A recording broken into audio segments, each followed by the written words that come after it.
Good morning. You're tuned in to the Suncity News Center here on 104.9 FM. It's now time for our morning news and sports update. I'm Jada Francis.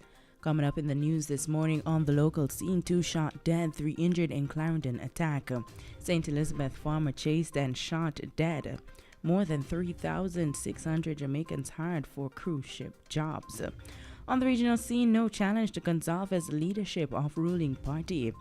On the international sea, pro-government militia in the Central African Republic behind possible war crimes. And in sports, CARICOM chairman congratulates Caribbean athletes for outstanding performance at the World Athletics Championships. News in detail right after this.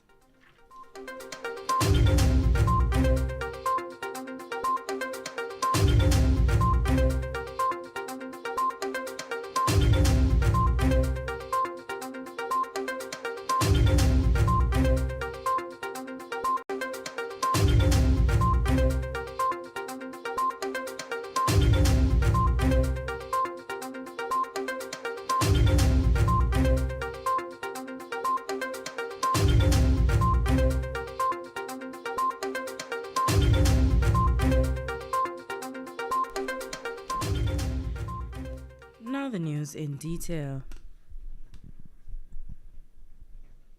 A 16-year-old and one other person was shot dead on Monday evening in Hayes, Clarendon. It was reported that at least 3 additional people were also shot and injured. According to reports, a group of men were in a shop when a vehicle pulled up and suspected gunmen alighted and began a fire.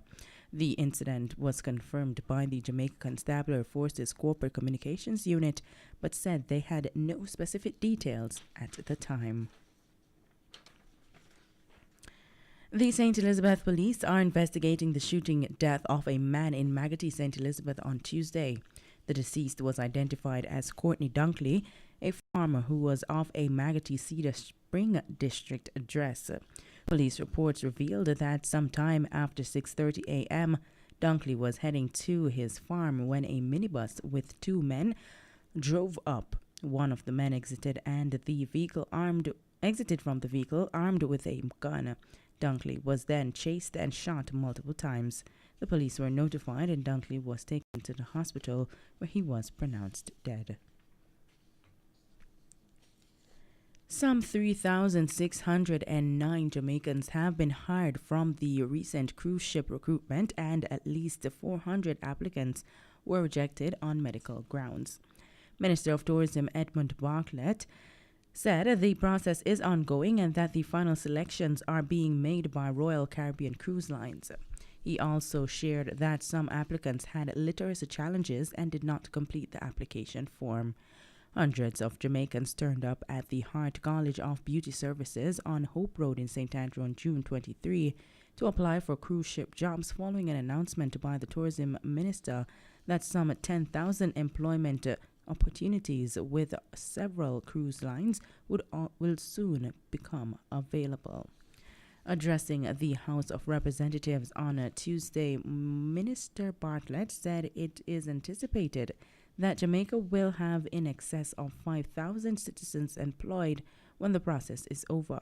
He said there is also another call that is being made for another round in September to November of this year. Bartlett described the preliminary report as an important development, reasoning that in his lifetime he cannot recall the employment of so many people from a single recruitment exercise. You're listening to Morning News on Suncity 104.9 FM. The time is now 8 minutes after 7, and we continue with the regional news. Prime Minister of St. Vincent and the Grenadines, Ralph Gonsalves, is set to lead the ruling Unity Labour Party, ULP, into the next general election, constitutionally due in 2026, after indicating that there will be no charges in the political leadership of the ULP at its convention due to be held on Sunday. Gonsalves, who turns 76 in August, told a radio program that no one has been nominated to run against him as the party's political leader and in an apparent reference to his health added that unless advised otherwise, he will lead the party into the next general election. Gonzalez said he expects Deputy Prime Minister Montgomery Daniel would be elected as the party's deputy political leader. Daniel had been acting as the party's de facto deputy leader since Sir Louis Stryker retired from politics in 2020. Gonzalez had previously said that the person who becomes a deputy political leader of the ULP is likely to succeed him as Prime Minister, but that he was willing to continue as the parliamentary representative for the North Central Windward constituency, which he has been representing since 1994. However, 69-year-old Daniel, who was elected in November 2020 to a fifth consecutive five-year term by 62 votes, has said that he would not contest the next general elections, saying it is time for the ULP to look towards younger leadership. The leadership transition race in the ULP, which has been in office for the past 21 years, had previously been viewed as a two-way race between the Prime Minister's son, Finance Minister and MP for East St. George, Camilo Gonzalez, and 41-year-old Minister of Agriculture, Soboto Caesar, who is also the parliamentary representative for South Central Windward. In a July 15 analysis, social commentator and former Speaker of the House of Assembly, Jomo Thomas, said that the Prime Minister was prepared to preside over the destruction of the ULP rather than allow democracy to run its course. But Prime Minister Gonzalez told radio listeners that the ULP had rejected his proposal for leadership transition and that he will lead the party into the next general elections constitutionally due in March 2026, 5 months shy of Gonzalez's 80th birthday. Gonzalez, one of the longest-serving head of government, is in the 15-member Caribbean community, said he began in the party as a conversation about leadership transition. On the international scene, the United Nations on Monday accused government forces Central Africa of training militias and working with private military companies behind possible war crimes and crimes against humanity. We hear more from Maya Chung. United Nations Human Rights Office and its multidimensional integrated stabilization mission in CAR detailed a massacre in the Boyo village in the south of the Central African Republic. Machete-wielding militia members killed at least 20 civilians in the week-long attack, while 5 women and girls were raped and 547 houses were burned and looted in late 2021. More than 1,000 villagers were forced to flee, while hundreds of others were held for days in the village mosque as the militia members threatened to kill them, the report said. The report said most of the attackers were former members of the militia known as Anti-Balaka, but that dozens of local young recruits, members of private security companies, and government forces also took part. The attack appeared to have been aimed at punishing the Muslim community in the village, which was perceived as supportive of an armed group engaged in fighting the government. The attack was one of the first instances when the government, with the private military companies, reportedly trained and armed locally recruited youth and created militias to enter villages under the control of armed groups, the UN Rights Office said in a statement. Local recruits trained and guided by the army and foreign private military contractors used their knowledge of the area to reach the village and identify their victims. The attack, it said, confirms documented trends where foreign private military contractors operating under the direction or with the consent of the government used proxies to perpetrate attacks on the civilian population. The report concluded that the acts perpetrated in Boyo may constitute war crimes and crimes against humanity. I strongly condemn these horrific acts, UN Rights Chief Michelle Bachelet said in a statement. statement. The government must put an end to all violations, whether by its forces, affiliated pro-government militias, or foreign private military contractors, and hold all those directly and indirectly involved to account, she continued. In their official response to the report, authorities insisted the UN allegations were not corroborated by the evidence. From the Suncity News Center, I'm Maya Chung. Still on the international scene, Ukraine's First Lady, Alina Zelenska, has described the suffering her husband, Volodymyr Zelensky, has endured in being separated from their two children during the conflict with Russia. In an interview with Vogue magazine, she said this year has contained the most horrible months of my life, but said she had no doubt Ukraine would prevail as her husband called for more support from the country's allies. Mrs. Zelensky said she didn't even know her family would have survived these months if they had been apart. She added, "He's having a much harder time in his regard. He suffers, and then my kids do too because they can't see each other." In the joint interview, Mr. Zelensky said his wife sets an example to Ukrainian women and families, adding she has a strong personality to start with, and probably she is stronger than she thought she was. The pair have been married for 19 years, having become acquainted at university before she worked as a scriptwriter while he worked in television.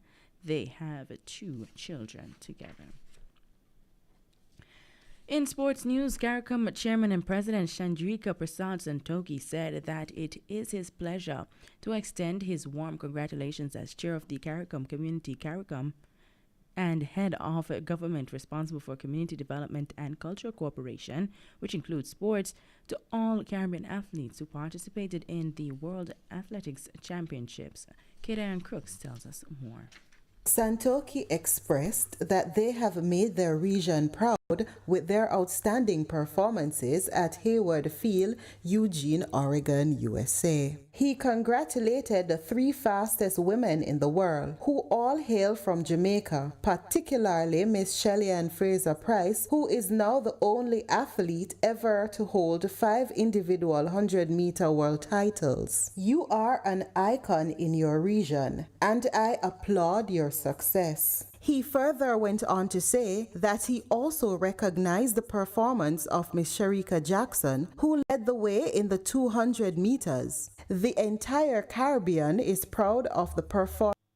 In a world of price increases, isn't it good that there is a place to escape? Shop on credit at Singer and get furniture, appliances, and electronics on a payment plan that you can afford. Get 4 months for cash, 9 months no interest, or up to 36 months to pay. Singer, a plan for every pocket. Credit made easy. Shop today. The time brought to you by Singer is... The time is now 7:15 a.m.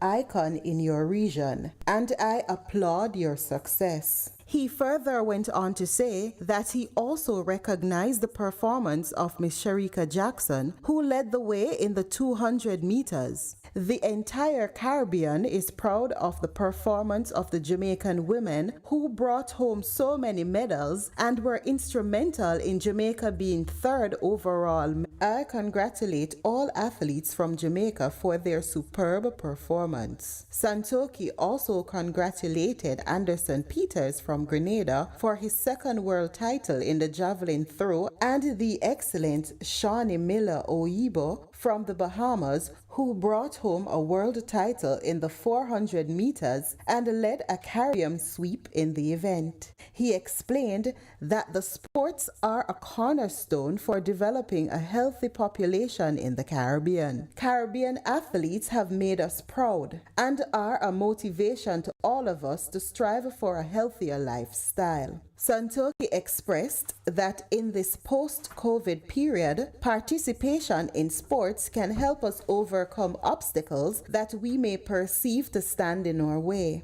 It helps us develop a positive attitude towards life and its struggles and shapes our personality and character. The Caribbean region can be proud of the athletes that it has produced over the years. Let us explore how the private sector can assist in growing sports development in our region.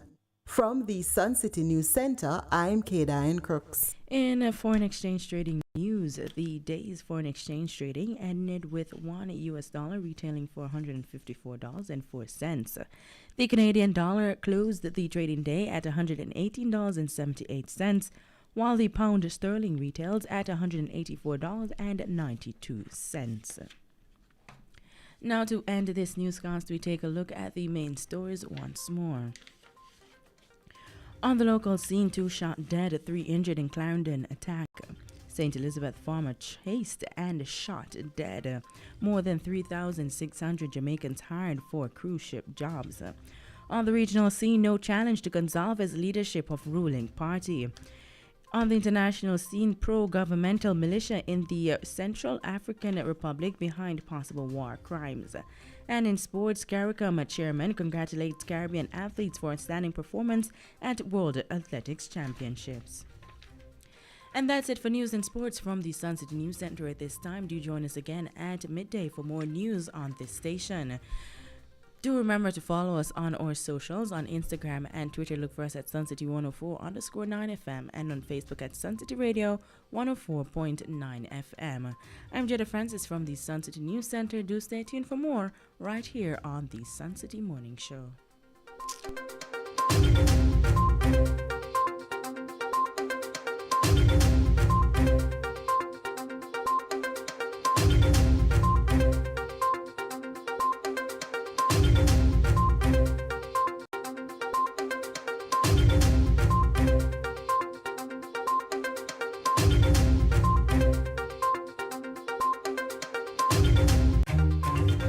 That was the morning